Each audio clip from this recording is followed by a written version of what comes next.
Selamat datang kembali di pelajaran bahasa Indonesia. Dan materi hari ini kita akan mempelajari mengenai metode pengembangan paragraf. Sebelum itu kita akan membacakan terlebih dahulu tujuan pembelajaran hari ini.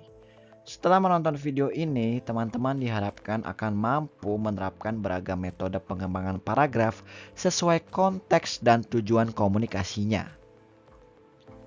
Oke, kita langsung saja ke pengertiannya. Setelah mengetahui struktur paragraf dan prinsip-prinsip pengembangan paragraf yang baik, selanjutnya kita akan membahas mengenai pengembangan paragraf.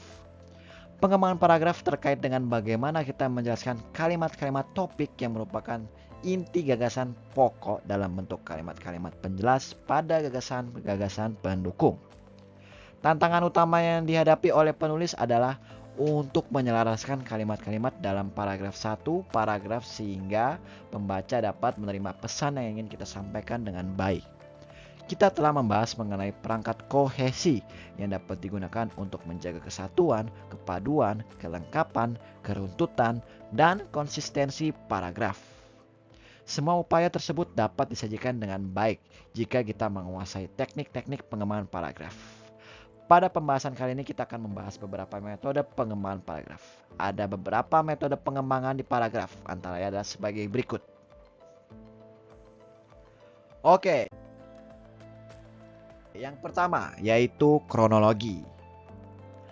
Pengembangan paragraf secara kronologi atau alamiah disusun menurut susunan waktu. Karakteristiknya adalah penggambaran yang terstruktur berdasarkan urutan waktu, mulai dari peristiwa awal hingga peristiwa akhir. Pengembangan paragraf secara kronologi ini mencoba menjelaskan gagasan utama dengan gagasan mendukung yang disusun berdasarkan rincian waktu secara berurutan. Perangkat kohesi yang dapat digunakan dalam metode pengembangan kronologis antara lain seperti pertama-tama, mula-mula, kemudian, sesudah itu, selanjutnya, dan akhirnya. Berikut adalah contoh paragraf dengan metode pengembangan kronologi. Teman-teman bisa menyaksikannya di slide berikut.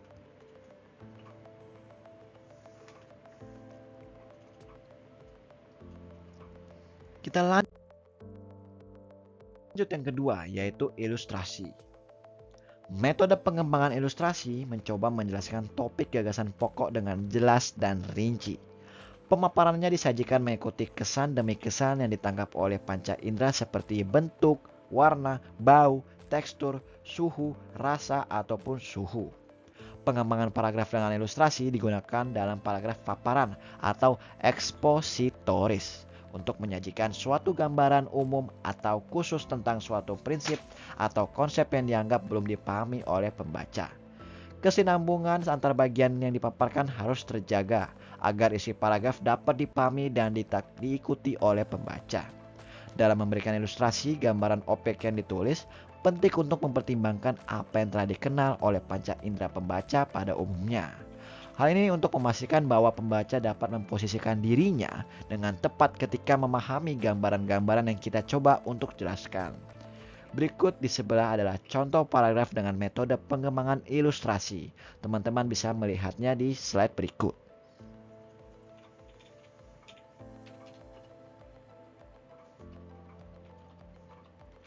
Kita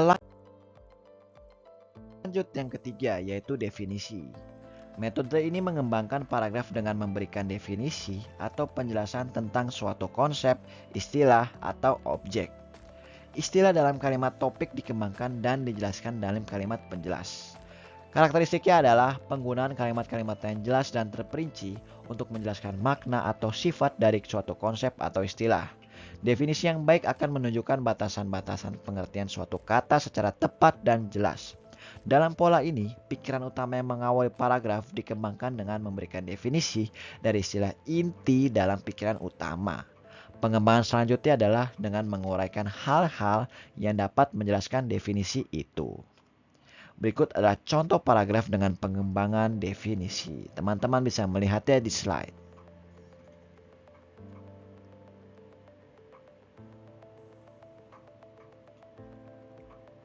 Oke,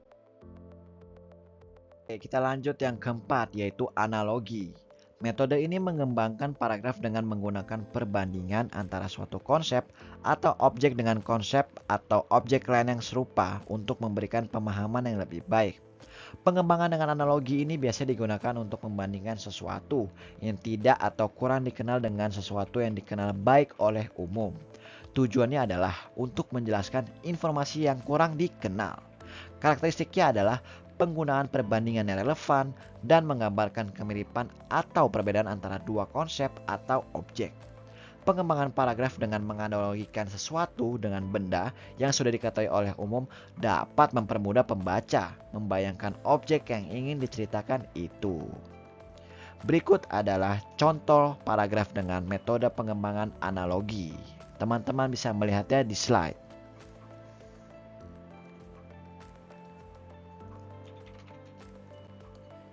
Kita lanjut yang kelima, yaitu perbandingan dan pengontrasan. Metode ini mengembangkan paragraf dengan membandingkan atau mengontraskan dua atau lebih konsep, objek, atau ide.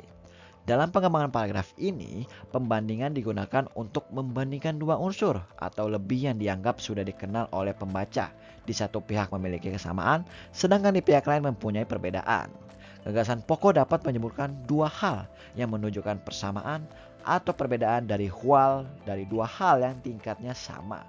Gagasan pendukung kemudian memberikan perincian lebih jauh dan dalam untuk menjelaskan persamaan atau perbedaan dua hal yang di gagasan pokok. Berikut adalah contoh paragraf pengembangan, perbandingan, dan pengontrasan.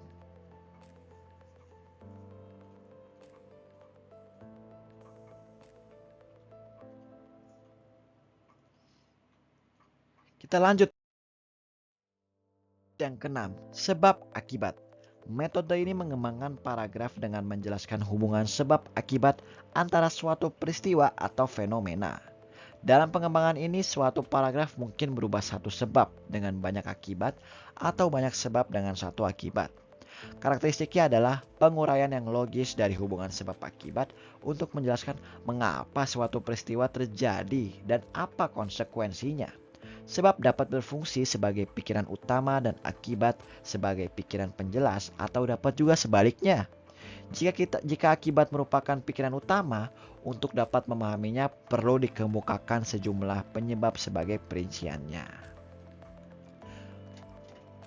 Berikut contoh paragraf dengan metode pengembangan sebab akibat. Teman-teman bisa melihatnya di slide.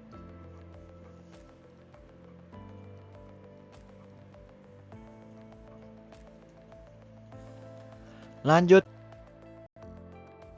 ke contoh atau pembatas satu per satu. Metode ini mengembangkan paragraf dengan memberikan contoh atau pembatas satu per satu untuk menjelaskan suatu gagasan atau konsep. Pengembangan paragraf dengan pembatas satu per satu atau contoh kalimat digunakan untuk memberikan penjelasan kepada pembaca karena gagasan utama kalimat topik masih dianggap terlalu umum sifatnya. Karakteristiknya adalah penyajian contoh atau pembatas secara terperinci dan berurutan untuk memberikan pemahaman yang lebih baik kepada pembaca. Berikut adalah contoh paragraf dengan pengembangan contoh pembatas satu per satu. Teman-teman bisa melihatnya di slide.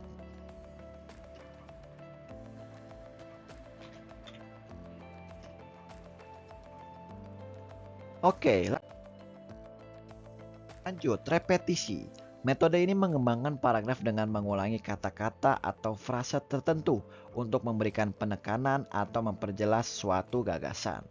Pengembangan paragraf dengan pengulangan sering digunakan untuk mengingatkan kembali pada pokok gagasan dan menguatkan pokok bahasannya. Karakteristiknya adalah penggunaan ulangan yang disengaja untuk memperkuat atau mengklarifikasi suatu ide atau gagasan. Berikut adalah contoh paragraf dengan metode pengembangan repetisi. Teman-teman bisa melihatnya di slide.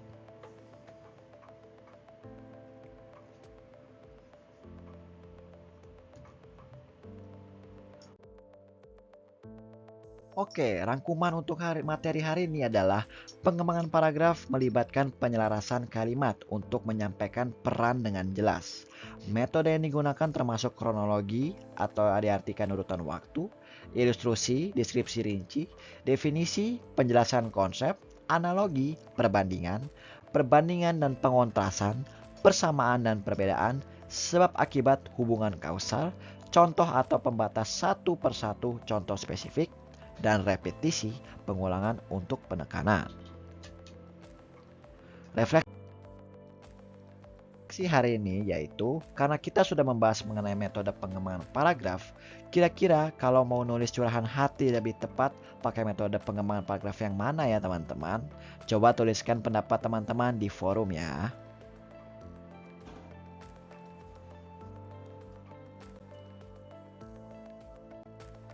Oke, cukup untuk materi pembahasan hari ini. Saya harap teman-teman bisa mendapatkan ilmu yang berguna di metode pengembangan paragraf hari ini. Terima kasih, sampai berjumpa lagi.